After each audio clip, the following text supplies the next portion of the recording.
الحمد لله وكفى وسلام على عباده الذين اصطفى أما بعد.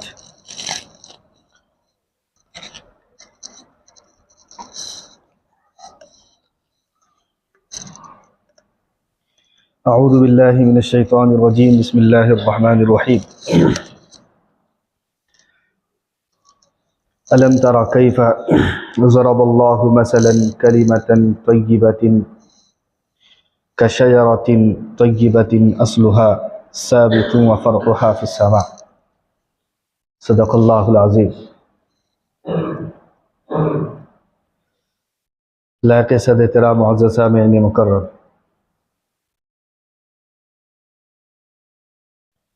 ایمان اللہ رب العالمین کا عطا کردہ وہ حسین تحفہ ہے بندوں کے لیے کہ اس انعام کا اور اس احسان کا بدلہ بندہ نہیں دے سکتا ہے.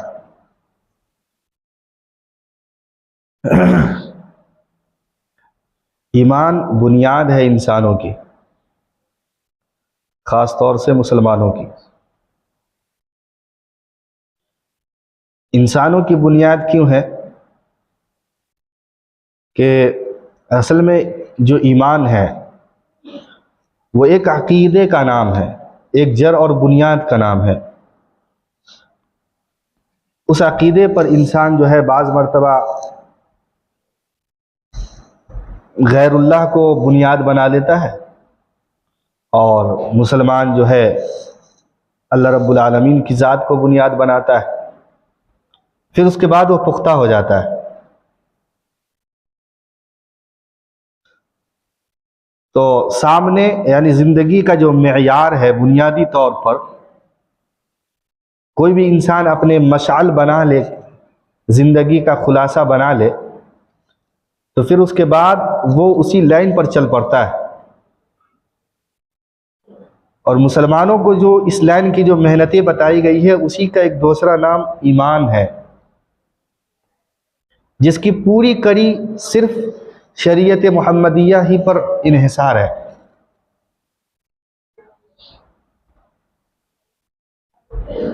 اس سے ہٹ کے غیر اللہ کے جو طریقے ہیں وہ ایمان نہیں کہلائیں گے، لیکن جڑ اور بنیاد ضرور کہلائیں گے. وہ ان کا عقیدہ بنے گا اپنے اعتبار سے. اس لیے میں نے کہا کہ عام طور پر انسانیت کے لیے بھی اور خصوصاً مسلمانوں کے لیے یہ بنیاد ہے ایمان. لہذا اس کا سیکھنا، اس کو سمجھنا، اس کی اہمیت کو اپنے دل کے اندر راسخ اور اتارنا، یہ ہمارے لیے انتہائی ضروری امر ہے.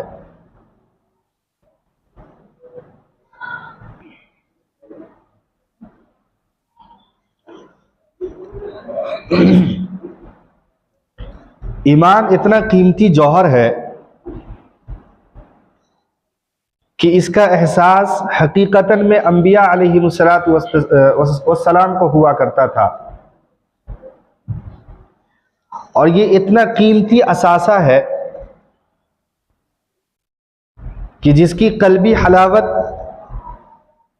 انبیاء کے بعد وہ جماعت جسے صحابہ کرام رضوان اللہ علیہم اجمعین کہا جاتا ہے ان کو نصیب تھا. ان کی حالات کو دیکھیں گے تو پوری زندگی ان کا خلاصہ ہی ایمان تھا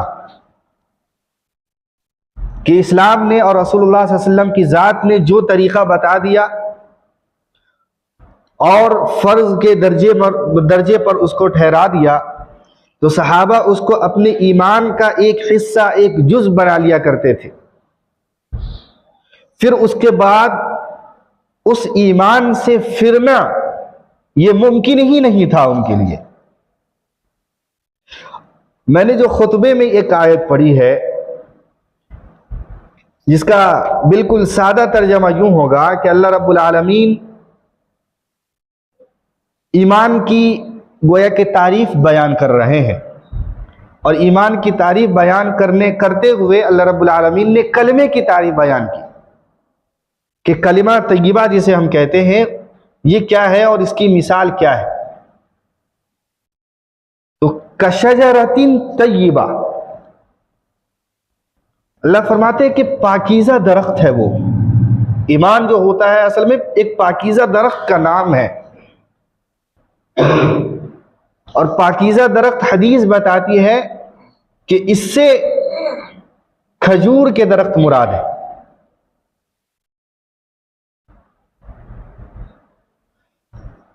اب کیا اس کے اندر جو ہے جاذبیت ہے، وہ جب آگے بات آئیں گی تو سمجھ میں آئیں گا کہ اللہ رب العالمین نے کھجور کے درخت سے کلمہ طیبہ کی مثال دی اور کلمہ طیبہ سے ایمان کی مثال دے رہے ہیں. اچھا، یہ کھجور کے درخت کی کیفیت کیا ہے؟ خود قرآن کہتا ہے کہ اس کی جڑیں بڑی مضبوط ہوا کرتی.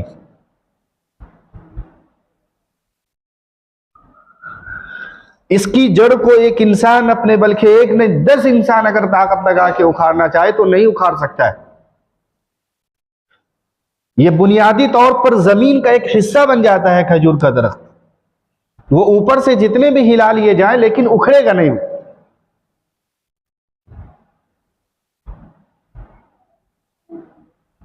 تو فرمایا کہ جس طریقے سے درختوں میں سب سے پائیدار درخت اگر کوئی ہے تو کھجور کا درخت ہے، لہذا اسی طریقے میں اگر قلبی اعتبار سے کوئی چیز معجزن کرنے کے لائق ہے، کوئی چیز بسانے اور راسخ کرنے کے لائق ہے، تو وہ ہے کلمہ طیبہ.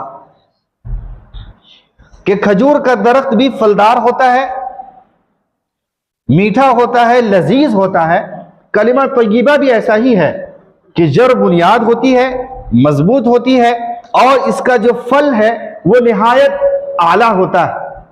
انسانوں کی رہبری کرنے کے لیے ہوتا ہے، لوگوں کو راہ راست پر لانے کے لیے ہوتا ہے، جہنم سے ڈرانے کے لیے اور جنت کا مستحق بنانے کے لیے یہی کلمہ ہے.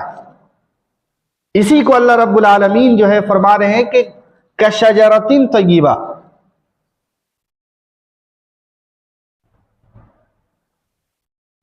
اب معاملہ یہ ہے کہ اللہ رب العالمین نے زمین سے اور زمین کے ساتھ تعلق سے جو تشبیہ دی ہے، اس کے اندر بھی جو ہے محدثین نے جب حدیث بیان کرتے ہیں اور مفسرین جب اس آیت کی تفسیر کرتے ہیں تو عجیب عجیب نکتے بیان کرتے ہیں ایمان کے. چنانچہ بڑا مشہور واقعہ ہے کہ جب حضرت یوسف علیہ السلام کے حسن کی تعریف جب کی جاتی ہے اور یہ بیان کیا جاتا ہے کہ حضرت یوسف علی نبینا علیہ السلام کو اللہ رب العالمین نے اتنا حسین اور اتنا خوبصورت بنائے تھے وجودی اعتبار سے کہ کائنات میں اس جیسا حسین نہ پیدا ہو سکا ہے اور نہ ہوگا. اور اس کی بنیادی یعنی مثال کے طور پر جو واقعہ پیش کیا جاتا ہے وہ یہی ہے، جو صداقت بھی اس کے اندر 100% ہے، کہ حضرت یوسف کو دیکھ کر کے وہاں کے رہنے والیوں نے جب ان کو دیکھا تھا تو اپنے انگلیوں کو کاٹ ڈالی تھی اور ہوش گوا بیٹھی تھی، اس قدر جو ہے حسین اور جمیل تھے. تو ظاہر بات ہے کہ ایک اور نبی آنے والے تھے جن کا نام محمد رسول اللہ صلی اللہ علیہ وسلم ہے. وہ جب آئے اور لوگوں نے دیکھا ان کے حسن کو، اور جب ان کے اوپر فرفتہ ہو گئے، اپنے جسموں کو قربان کرنے لگے، اپنے جذبات کو قربان کرنے لگے، اس کے دین کے سپرد کرنے لگے، تب جب حضرت یوسف کی تعریف ہوا کرتی تھی تو صحابہ بےتاب ہو جایا کرتے تھے، بولا کرتے تھے نہیں، بلکہ ان سے بھی یہ خوبصورت ہے جس کا نام رسول اللہ صلی اللہ علیہ وسلم. اما عائشہ کے سامنے تذکرہ ہوا حسن یوسف کا، فرمانے لگی کہ آپ کو نہیں معلوم ہے کہ حضرت یوسف کو دیکھنے والے جو ہے انگلیاں کاٹا کرتے تھے، اور رسول اللہ صلی اللہ علیہ وسلم کو دیکھنے والے کا عالم یہ ہے کہ وہ اگر رسول اللہ صلی اللہ علیہ وسلم کو دیکھ لیا جائے تو دلوں کو چیر ڈالے. اما عائشہ کے جملے ہیں. بڑا عجیب نکتہ بیان فرمایا. میں ایمان کی مثال دے رہا ہوں، اصل میں مجھے پہنچنا ہے کشجرۃ طیبہ تک. سوال بنتا ہے کہ خاتم النبیین صلی اللہ علیہ وسلم جس کے بعد انبیاء کا، رسولوں کا سلسلہ منقطع ہوا، حسن کا سلسلہ منقطع ہوا، اور اسی طریقے کمالات کا سلسلہ منقطع ہوا، جمالات کا سلسلہ منقطع ہوا، ان کی مثال دی جا رہی ہے دل کے ساتھ۔ تو دل کا کیا معاملہ ہے؟ فرمایا کہ اصل میں ہر چیز کی ایک جڑ اور بنیاد ہوا کرتی ہے۔ انسانوں کے جسموں کی جو بنیاد ہے، جو جڑ ہے، وہ دل ہے، سب سے بیچ کا حصہ ہے اور سب سے امپورٹنٹ چیز ہے۔ اسی سے محبت کا اور اسی سے عداوت کا پتہ چلتا ہے۔ لہذا اما عائشہ فرماتی ہیں کہ دلوں کو کاٹ لیتی اگر عورتیں دیکھتی تو۔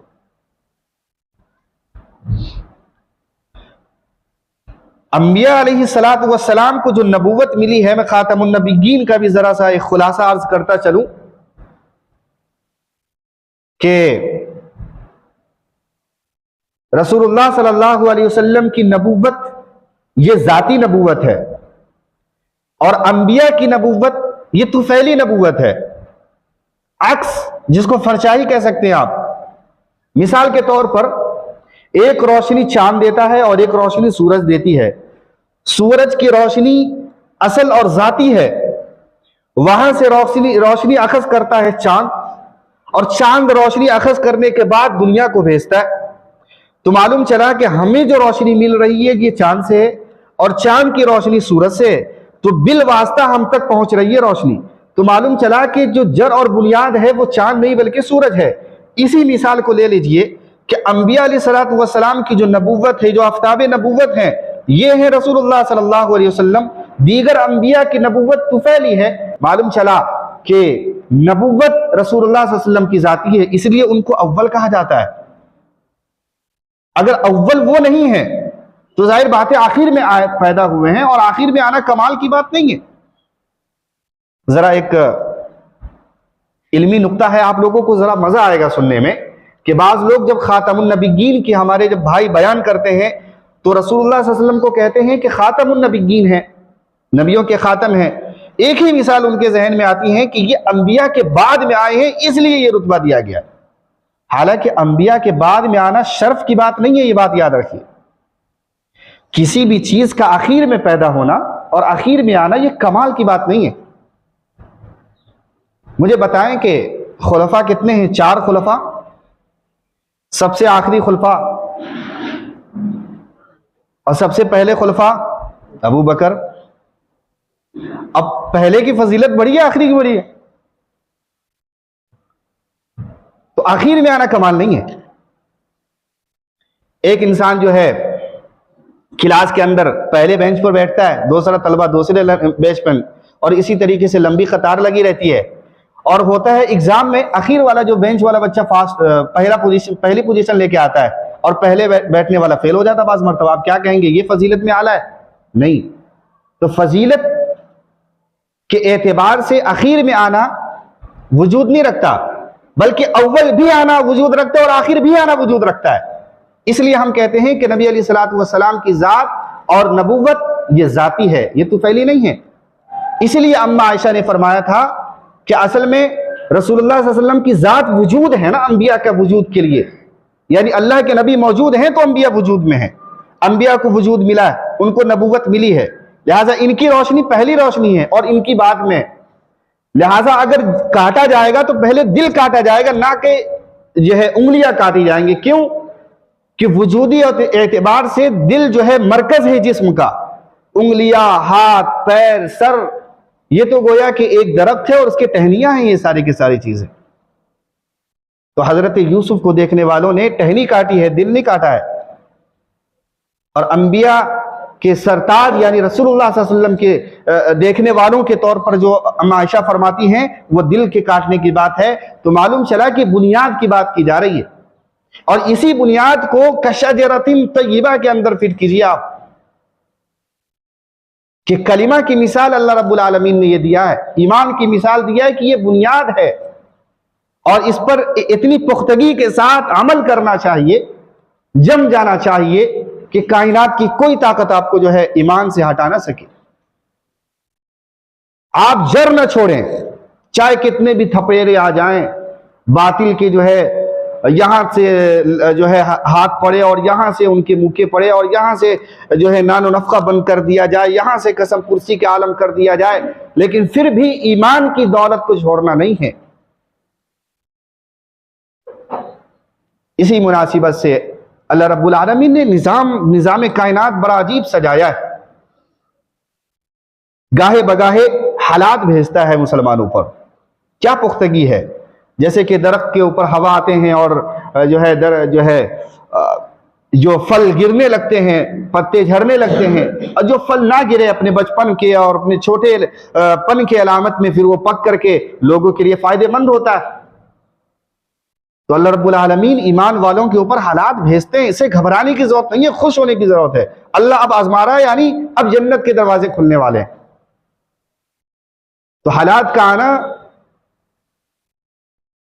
یہ غمی کی بات نہیں ہے، پریشان ہونے کی بات نہیں ہے، ایمان والوں کو خوش ہونا چاہیے کہ اب مقبولیت کے دروازے یہاں سے کھلیں گے۔ شرط یہ ہے کہ جمنا پڑے گا ایمان پر پختگی کے ساتھ عمل کرنا پڑے گا۔ لہذا آخر زمانے میں جو اللہ رب العالمین نے خروج دجال کا معاملہ رکھا ہے، وہ اسی بنیاد پر کہ حتمی فیصلہ میں دنیا والوں کے ساتھ کر لوں کہ کس کو مانتے ہو۔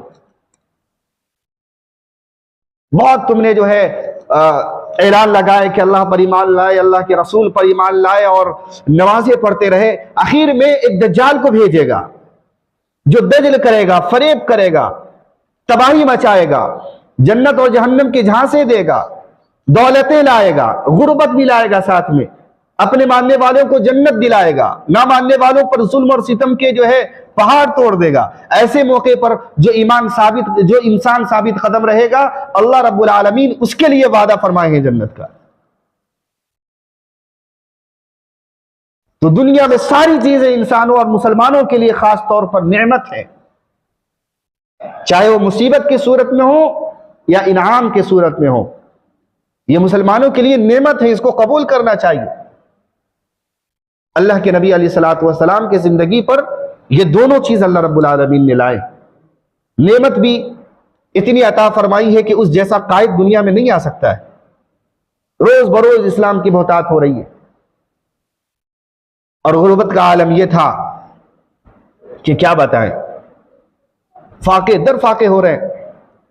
آپ نے فرمایا کہ نعمت کے وقت میں جب اللہ نوازتا ہے تو شکر کرتا ہوں، اور جب مصیبت آتی ہے تو صبر کرتا ہوں، یہ میری پہچان۔ لہذا امتیوں کے لیے بھی یہی نسخہ ہوگا۔ وجودی اعتبار سے بات یہیں پر آئے گی کہ ایمان کی پختگی کی جو مثال اللہ رب العالمین نے اپنے قرآن مقدس کے اندر فرمائی ہے، وہ یہ کہ ایمان کو ایسا بنائیے جیسے کہ کشجرۃ طیبہ، ایک کھجور کا درخت زمین کے ساتھ چمٹا ہوتا ہے، لگا ہوتا ہے کہ اس کو آپ نہیں اکھیڑ سکتے، نہیں اکھاڑا جا سکتا، وہ ایسے ہی میرا اور آپ کا ایمان ہونا چاہیے، یہ بھی نہیں ہٹے گا اپنی جگہ سے۔ لہذا ایمان ہی، میں پہلی بات کی طرف لوٹوں گا کہ ایمان ہی مسلمانوں کے لیے عظیم تحفہ ہے۔ ایمان کے بغیر دنیا میں ساری چیزیں آپ کو مل جائے، مجھے مل جائے، یہ کچھ بھی کام نہیں آ سکتی۔ ایمان کے ساتھ ملے گی تو فائدہ دے گی۔ حکومت آپ کے پاس ہے، ایمان نہیں ہے، فائدہ نہیں دے سکتا وہ۔ ایمان ہے اور حکومت ہے، یہ اللہ کی نعمت ہے۔ ایمان ہے اور دولت ہے، یہ اللہ کی نعمت ہے۔ ایمان ہے اور غربت ہے، یہ اللہ کی دولت ہے، نعمت ہے یہ۔ ایمان ہے، پھر اس کے بعد اللہ رب العالمین نے آپ کو اوج ثریا پر، تخت شاہی پر بیٹھا دیا، یہ اللہ کی نعمت ہے۔ ایمان نہیں ہے، کفر کے ساتھ غیر اللہ کے سامنے جو ہے خندہ پیشانی کر کے آپ حکمرانی کر رہے ہیں۔ چاہے انصاف کر لیجئے، دنیا میں انعام ہے، آخرت میں کوئی انعام نہیں ہے۔ اشوک جیسا بادشاہ بھی ایک رحم دل انسان گزرا ہے اسی دھرتی پر، ہندوستان میں۔ کیا کہہ سکتے ہیں آپ، وہ مسلمان تھا، وہ جنت میں جائے گا؟ نہیں۔ ایمان جس کے پاس نہیں ہے، جس نے اللہ کا انکار کیا، وہ چاہے کتنے بھی خیر کا کام کر لے، دنیا میں انعام ہے، آخرت میں جنت والی جو ہے زندگی اسے میسر نہیں ہوگی۔ لہذا ایمان کو بنانے کی بہت ضرورت ہے۔ ایمان کو بچانے کی بھی بہت ضرورت ہے. لہذا ایسے وقت میں جب انسان حالات کے تھپیروں میں جکڑا ہوا ہے، ایمان کو بنانے کے ساتھ ساتھ جتنی بنانے کی فکر ہے اتنی بچانے کی بھی فکر کر لینی چاہیے. اللہ رب العالمین بات کے صحیح سمجھ کی توفیق عطا فرمائے. وآخر دعوانا ان الحمد للہ رب العالمین.